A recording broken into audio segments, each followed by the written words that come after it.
নেতৃবৃন্দ ছয় দফা দাবির বিরুদ্ধে ঐক্যবদ্ধ হয়ে ঢাকায় অংশগ্রহণ নিলাম। আমাদের দাবি স্পষ্ট, আমাদের শ্রমের সঠিক মূল্যায়ন এবং ছয় দফা দাবি বাস্তবায়ন করতে হবে। 51 দিন ধরে আমাদের আন্দোলন চালিয়ে এসেছি, যার মূল উদ্দেশ্য আমাদের পেশার মর্যাদা রক্ষা এবং দেশবাসীর সেবায় কার্যকর ভূমিকা গ্রহণ করা।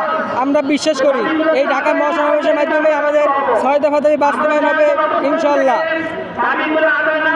এবং আমি সবাইকে সকল পেশাজীবী আশ্বস্ত করতেছি, আপনারা সবাই এক ব্যানার নিচে আসুন এবং আমাদের ছয় দফা দাবি নিয়ে কথা বলুন এবং কর্মবিরতির মতো কঠিন কর্মসূচি দিন।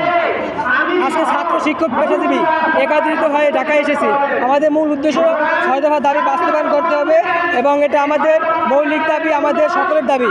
এ দাবি শুধু আমার না, এ দাবি 20 কোটি জনগণের দাবি, সকলের দাবি। আজকে আমরা 52 দিন ধরে মেডিকেল টেকনোলজি এবং ছাত্রছাত্রীরা রোদ বৃষ্টিতে কষ্টে সংগ্রামে আছি, কিন্তু আমাদের আর সংগ্রাম মেনে নিব না।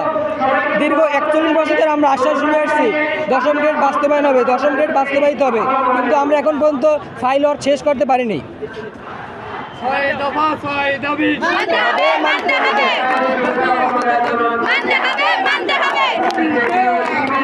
টেকনোলজিস্ট, টেকনোলজিস্ট, আমি কে টেকনোলজিস্ট, টেকনোলজিস্ট।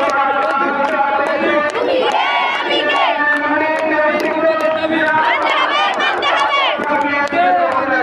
টেকনোলজিস্ট, টেকনোলজিস্ট, ছয় দফা ছয় দাবি মানতে হবে, মানতে হবে।